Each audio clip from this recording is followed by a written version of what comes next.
Hi guys! Good morning everyone! Happy Sunday! Mamamasyal lang tayo guys. Pangpawala ng stress, ito na naman tayo, mamamasyal. Maglabas-labas muna sa bahay guys para mawala ang stress. Alis muna ako sa bahay. Sunduin ko yung aking friend.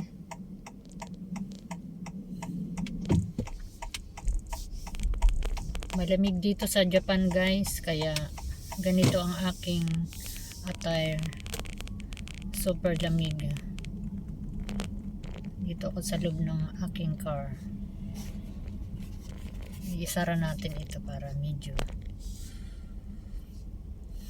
hindi na masyadong mainit. Mahirap ang buhay dito sa Japan guys. Pag holiday, kailangan mong mag-refresh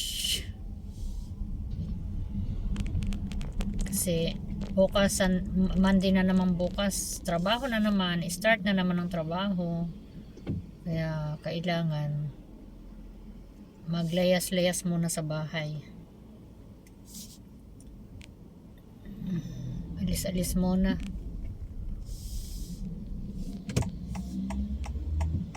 Yan ang buhay dito sa ibang bansa guys.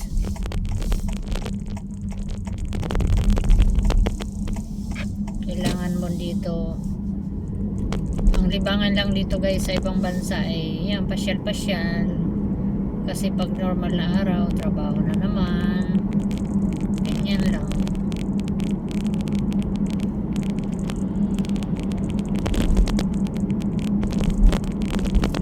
Marami man tayong mga stress sa buhay, kahit papaano ay iibsan din yan. Pag tayo umalis minsan sa bahay, tayo gagala muna tayo. Ganun lang talaga ang buhay. Kaya ko ito guys, kaya ko ito sinasara, itong pinto, itong ganito, tingnan nyo, kaya sinasara ko yan, itong bintana, ito kasi nga masilaw siya guys pag pag maaraw, napakasilaw niya, kaya hindi ko makikita yon yung paligid ba, pag-drive ako, kaya nilalagyan ko ng ganito. Hindi ako masilawan. Sa kabila naman, wala naman doon eh. Dito lang. Mahirap din.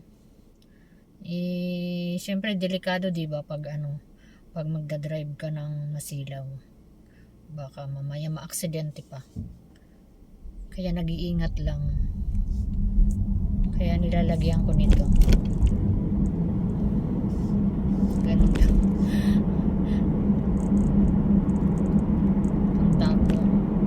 Kami ng raincoat dito sa lugar to. Yung mga malapit yun sa sa Kansai, yung mga nagtuturist dito sa Japan guys, pumupunta yan sila dyan kasi nandyan mga brand, mga bilihan ng mga pasalubong dyan, mga bilihan ng mga tourist spot dito sa Kansai, Osaka. Kaya pupuntahan namin yan ngayon. Maglalakad-lakad kami doon para kahit papaano mainitan. Siyempre kahit malamig siya, pag naglakad-lakad ka, di maiinitan ka rin. Ganun yun. Kaya okay lang yun. Ikot natin yung camera guys. Para yung friend ko pag pumunta dito makita nyo. Sasakay siya dyan eh. Sasakay siya dito sa sakyan ko, dito sa tabi ko.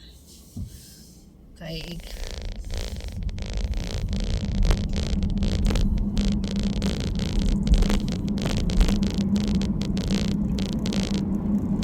ganda rin pala itong nabili kong stand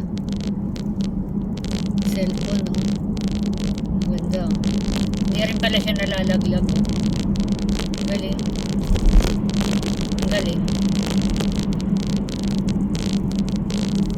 Ang galing. Pagkamahal nga lang siya. Pero, ito paano. Okay siya. Hindi siya nalalaglag. Hindi na nalalaglag yung cellphone ko. Hindi kagaya dati. Ilang beses nalalaglag yung cellphone ko. Galing niya. Magnet siya.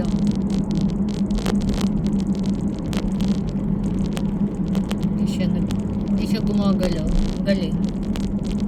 Ako lang yung gumagalaw. Grabe. Ayan guys ang aking mga dinadaanan. Pakita ko sa inyo guys ang aking mga dinadaanan. Ayan siya guys, oh. Ayan, dito ako ngayon, oh. Ayan siya guys. Ayan.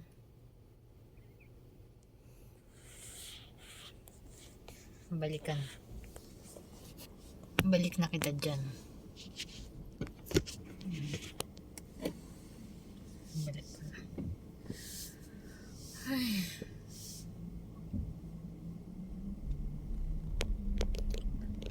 Nagluto ko ngayon umaga ng spaghetti guys. Kumain ako.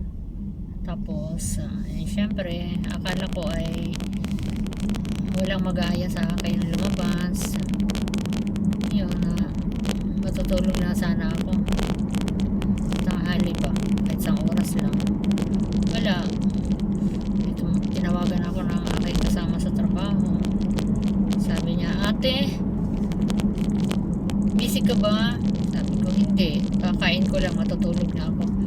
Ay ate, samahan mo naman ako. Hindi ka busy, samahan mo ako. Alis tayo.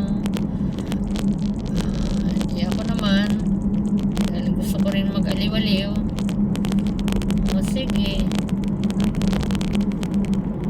Ilamos lang ako. Bihis lang ako. Sunduin kita dyan. Yan. Kaya ngayon, papunta na ako sa bahay niya. Okay naman yun, kinalabasan dahil medyo okay na yung aking pakiramdam. Kasi kaninang umaga tinawagan ako ng aking darling, ay nako, napakahirap dumilat ng aking mata. Kaya buti nagising na rin ako. Yan lang guys ang aking binabahagi sa inyo. Sige na guys, bye bye. Thank you sa aking pag-share lang. Ayan guys, andito pa ako ngayon. Pupunta pa lang ako sa aking friend. Bye bye. Thank you guys sa panonood. God bless sa ating lahat. Thank you. Bye bye.